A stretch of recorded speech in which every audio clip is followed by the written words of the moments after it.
bigger than the capital, as usual.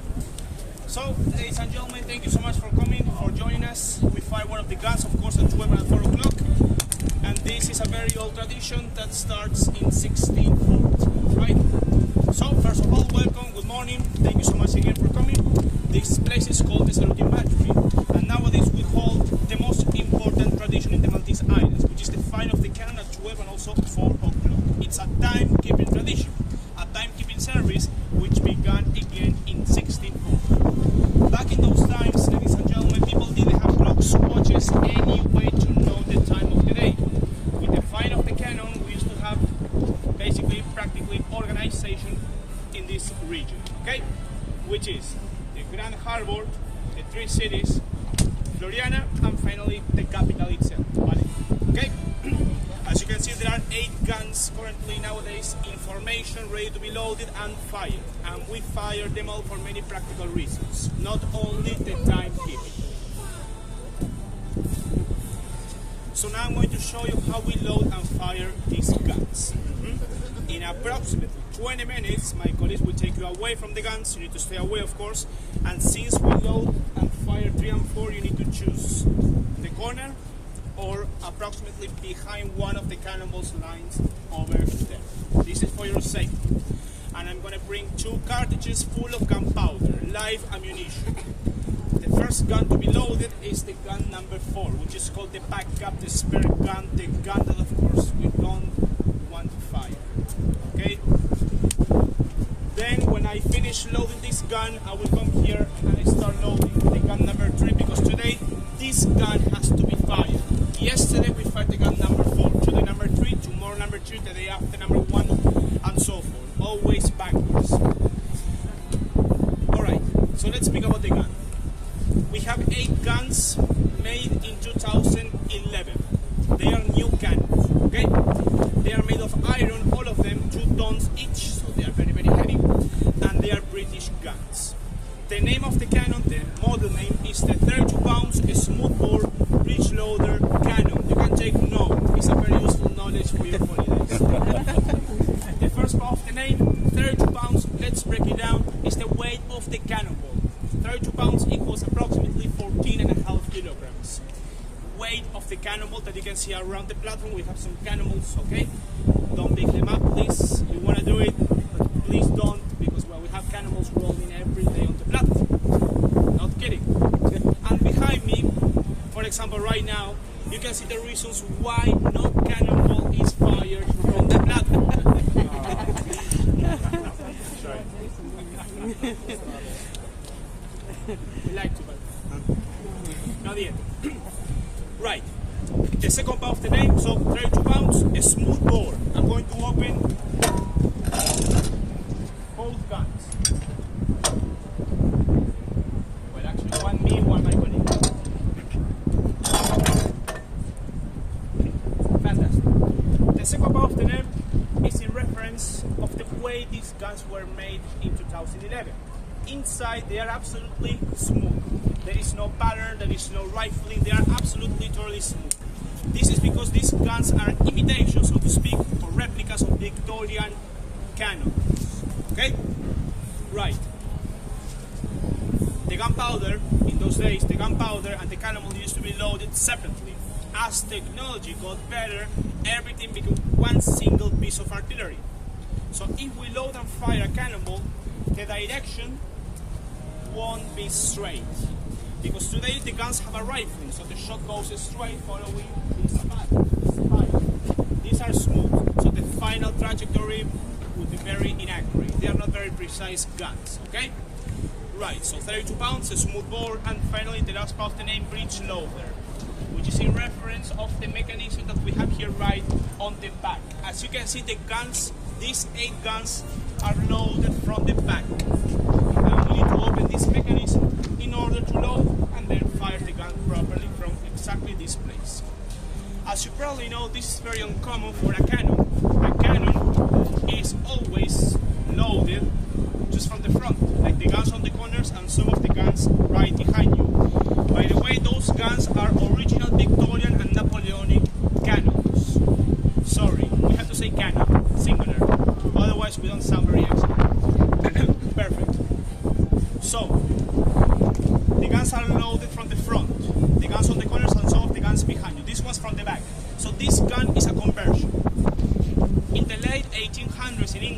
this loading optimization was introduced with this new model, because with the other guns approximately 10 soldiers were required to load, aim and finally fire 3 shots in 20 minutes. And this mechanism, this technology in those days was very, very inefficient, right? Also they had to wait for the gun to be cold to fire again. And also the place from where the gun was loaded was different from the place that the gun was fired. So it was very, very slow. So this was kind of an experiment. They, mathematicians, inspectors, and why not engineers order the removal of the back, the gas cavity it's called, and they replaced the space with this piece of artillery which is called the bridge, made of brass. And of course it's very heavy. So everything was going to be faster for the gunners. We can load and fire from the same place multiple times. In 5 minutes I can load and fire both guns. And just one gunner is required instead of 10. So everything was better. Nevertheless, these guns were never used in any kind of war. They made a huge mistake. Okay? To sound more professional, let's say they made a mistake. To sound more honest, they fuck it up. The problem is the bag itself and the fire range, which is the distance that the cannonball can reach or travel after the fire. The fire range of these guns is approximately 457 meters, okay? So if we make the conversion to imperial, it's 500 yards. Just for reference, there is a floater right there that we can see right now from the castle. That will be the maximum range, less than half a kilometer if we load and fire a cannon. Still, it's good, okay? In comparison to 2.5 kilometers, the fire range of the guns on the corners and the guns behind you. 2.5 kilometers, so 5 times shorter.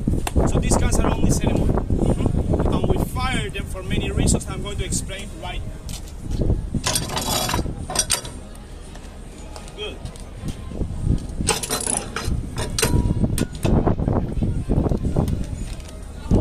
Sorry if my voice sounds very funny. I come from my holidays in Scandinavia, so I got the flu. Right.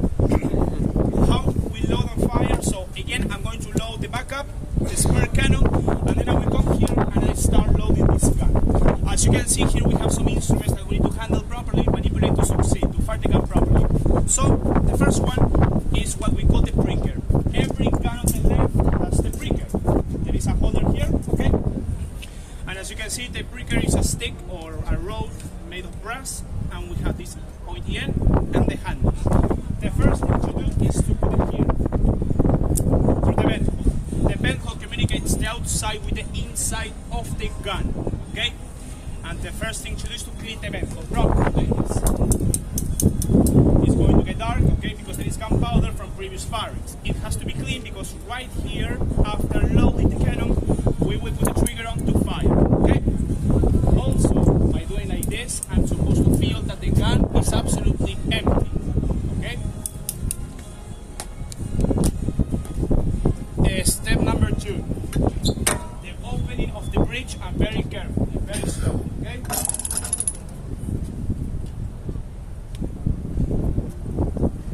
There is a limit for the opening. If we keep opening the breech, it goes to the floor, or for example, on our hands. Broken fingers last year. Not mine. Right. The next thing to do is to search the gun. And what we do is the following. We take a look inside. And we try, obviously, to make sure that the gun is absolutely empty. For the very simple reason that we want to fire forward, not backwards against some of you, or maybe the reception. Okay? And this, of course, was mandatory before the loading, the fire, right? The gun could have been loaded with gunpowder, for example, or an animal. Even today we have covers on each gun because we have many flying things around the platform, right? To look more professional and confident, I can put my helmet with this. And the gun is empty, so it's time to load this cannon. Today in the saluting battery we fire 700 grams of gunpowder, which is exactly the same chemical composition that Victorians, for example, used to fire, right? 19th century. It's going to be here in a leather case, 2 cartridges inside. It's a wide bag full of gunpowder that we store in the gunpowder store, which is right there on the corner, which is called magazine, right? So like this. I'm going finally to load this gun. And the breaker is going to do another important thing. It's going to hold the cartridge, so it's not going to move anymore. So it's going to be here. Because I need exactly the same space, proportionally, to close back the breech. And guess what? During my first firings, I stabbed the cartridge in the middle. I couldn't close the breech. We had to refund all the tickets.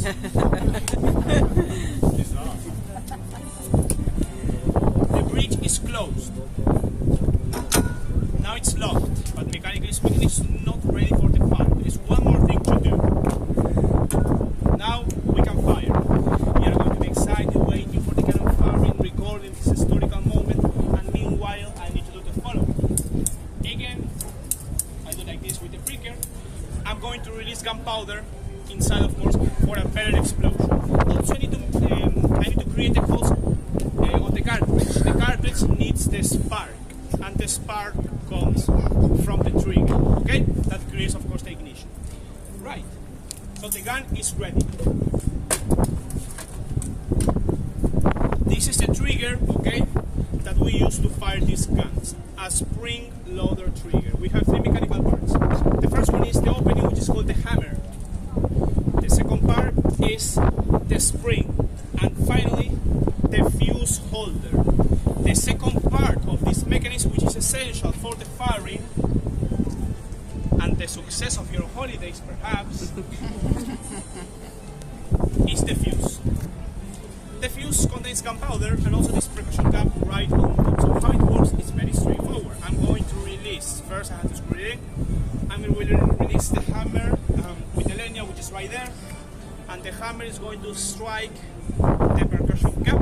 Inside we have a couple of chemicals, preloaded mercury and acid crystals. So they are struck by the hammer. They combine and they create a very small spark. The spark goes down and there is gunpowder here. In terms of power, this equals a small pistol. And this chemical reaction, a small firing, goes all the way down to the place where we loaded gunpowder previously. So the gun should fire. And this is how we make your holiday something unforgettable. Right, for demonstration, I'm going to be using the breaker.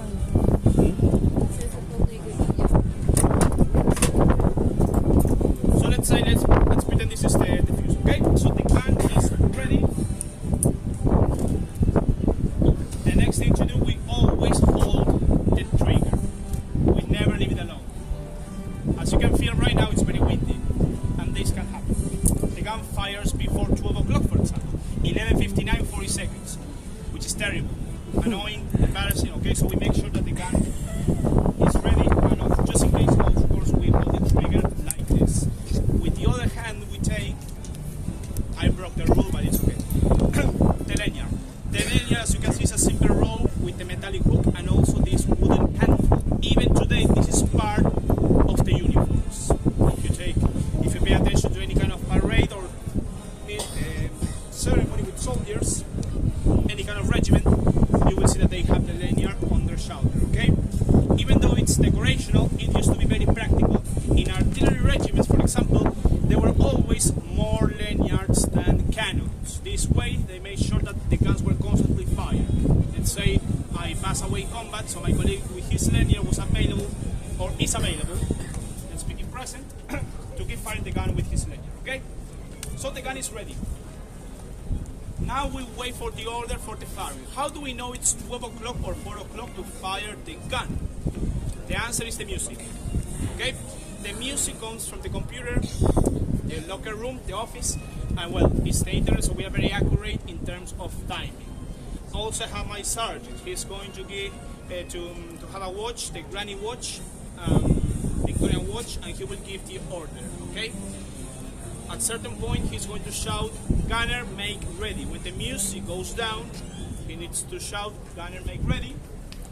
So I need to get in position for the firing. So I take this hand down, rotation, one step to the right, and as you can see, the guns 1 to 7 are fired with the left hand.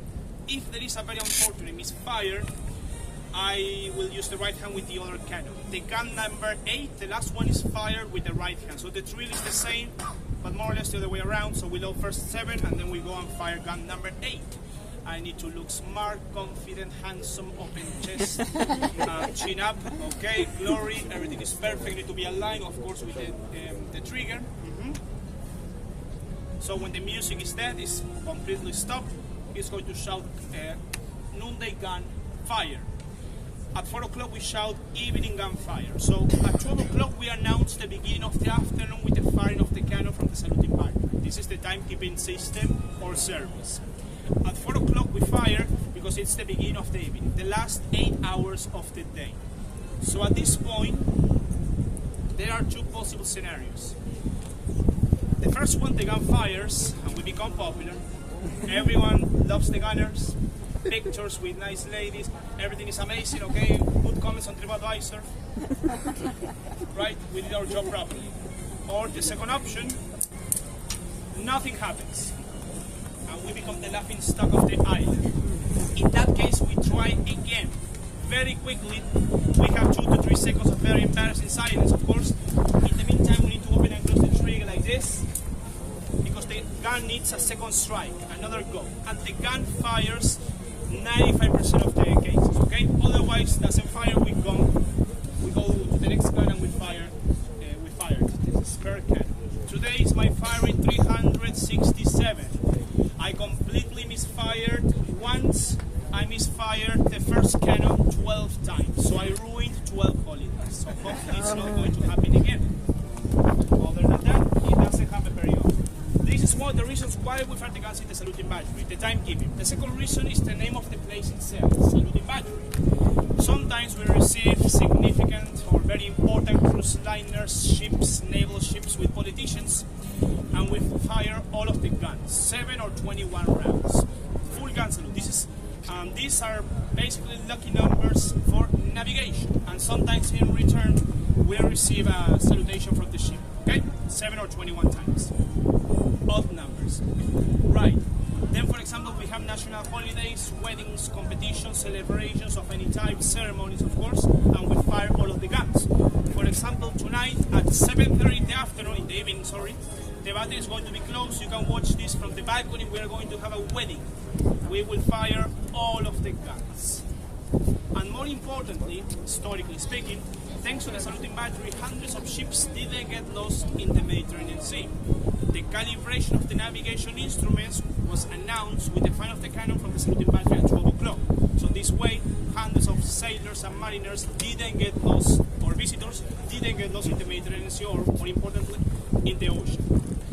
We fire at 12 and also 4 o'clock. You can leave and come back with the same ticket. It's valid until 4:30. And after the firing, I'm going to be doing a tour about the history of the saluting battery. So we will take a walk around this platform, and I'm going to explain in half an hour time, 35 minutes, 500 years of Maltese history.